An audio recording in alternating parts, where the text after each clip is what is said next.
নমস্কাৰ বন্ধু বান্ধৱীসকল, মোৰ ইউটিউব চেনেললৈ আপোনালোকক স্বাগত জনাইছোঁ। আহকচোন বন্ধু বান্ধৱীসকল, তিনিচুকীয়া জিলাৰ বিষয়ে জানো। সব বন্ধু বান্ধৱীসকল, ভিডিঅ' আৰম্ভ কৰোঁ আহক। বিভিন্ন জাতি জনগোষ্ঠীৰ মিলনভূমি তিনিচুকীয়া জিলাৰ পুৰণি নাম আছিল বেংমৰা। তিনিচুকীয়া জিলাৰ পূৰ্বতে ডিব্ৰুগড় জিলা অন্তৰ্ভুক্ত আছিল। 1989 চনৰ 1 অক্টোবৰ তাৰিখে তিনিচুকীয়া জিলা ডিব্ৰুগড় জিলাৰ পৰা পৃথক কৰা হয়, যিখন এখন 23 সংখ্যক জিলা।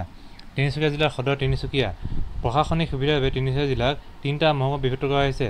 সেই মহকুমাকেইটা হ'ল তিনিচুকীয়া, শদিয়া, মাৰ্ঘেৰিটা। জিলাখনৰ উত্তৰে আছে ব্ৰহ্মপুত্ৰ নদী, উত্তৰ দক্ষিণ দিশে আছে অৰুণাচল প্ৰদেশ আৰু পশ্চিমে আছে ডিব্ৰুগড় জিলা। 1823 চনত অসম বিখ্যাত চাহ গছ তিনিচুকীয়া জিলাৰ শদিয়াত আৱিষ্কাৰ হৈছিল। অসমত আহোম ৰাজত্বৰ মাজভাগত তিনিচুকীয়া জিলা আৰু ডিব্ৰুগড় জিলা সামৰি মটৰ ৰাজ্য গঠন হৈছিল। সৰ্বানন্দ সিংহ আছিল প্ৰথম মটৰ ৰজা। গুইজা নদীৰ পাৰত অৱস্থিত ৰঙাগড়াত এই ৰাজ্যৰ প্ৰথম ৰাজধানী স্থাপন কৰা হৈছিল। পিছলৈ 1791 খ্ৰীষ্টাব্দত আহোম সৈন্য পৰাস্ত কৰি সৰ্বানন্দ সিংহই বেংমৰাত ৰাজধানী স্থাপন কৰি মন্ত্ৰী গোপীনাথ বৰবৰুৱাৰ সহায়ত ইয়াত এখন নতুন নগৰ নিৰ্মাণ কৰে আৰু তেওঁলোকে ইয়াত তিনিকুণীয়া পুখুৰী খন্দায়। ইয়াৰ পিছত 1884 চনত এই তিনিকুণীয়া পুখুৰীৰ ওচৰতে ৰেল ষ্টেচন নিৰ্মাণ কৰা হৈছিল। ইয়াৰ উপৰিও ৰজা সৰ্বানন্দ সিংহই চাউলধোৱা পুখুৰী, কদমণি পুখুৰী, মাহধোৱা পুখুৰী, দা ধৰুৱা পুখুৰী, বাটৰ পুখুৰী, লগনি পুখুৰী, দেৱী পুখুৰী, কুম্ভী পুখুৰী, ন পুখুৰী, ৰূপহী পুখুৰী ইত্যাদি বিভিন্ন ধৰণৰ পুখুৰী খন্দাইছিল। ৰজা সৰ্বানন্দ সিংহই গোধা বৰবৰুৱা পথ, ৰঙাগড়া পথ, ৰাজগড় পথ, হাতীয়ালি পথ ইত্যাদি পথ নিৰ্মাণ কৰিছিল। 1901 চনত ডিগবৈত প্ৰথম তেল খনন স্থাপন কৰা হৈছিল। ডিগবৈত এছিয়াৰ সৰ্বপ্ৰথম ব্যৱসায় ভিত্তিক তেলৰ উৎপাদন আৰম্ভ কৰা হৈছিল। 1882 চনত অসমৰ পোনপ্ৰথম কয়লা খনন তিনিচুকীয়া জিলাৰ লেডুত কৰা হৈছিল।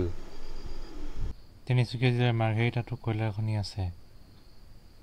তিনিচুকীয়া জিলাত অৱস্থিত ডিব্ৰু-চৈখোৱা ৰাষ্ট্ৰীয় উদ্যান, যিখন ৰাষ্ট্ৰীয় উদ্যান বনৰীয়া ঘোঁৰা আৰু দেওহাঁহৰ কাৰণে বিখ্যাত। এই জিলাতে আছে দিহিং পাটকাই অভয়াৰণ্য, য'ত বাঘ, গিবন, হাতী, নাহফুটুকী বাঘ, ধনেশ ইত্যাদি বিভিন্ন ধৰণৰ জীৱ-জন্তু দেখিবলৈ পোৱা যায়। এই জিলাতে আছে ভেৰজান, বৰাজান, পদুমণি অভয়াৰণ্য। তিনিচুকীয়া জিলাতে আছে মাগুৰী মতাবুম বিল। এই বিলখন বিভিন্ন প্ৰজাতিৰ পৰিভ্ৰমী চৰাইৰ বাবে বিখ্যাত আৰু বিলখনৰ প্ৰাকৃতিক সৌন্দৰ্যই সকলো মানুহকে আকৰ্ষণ কৰে।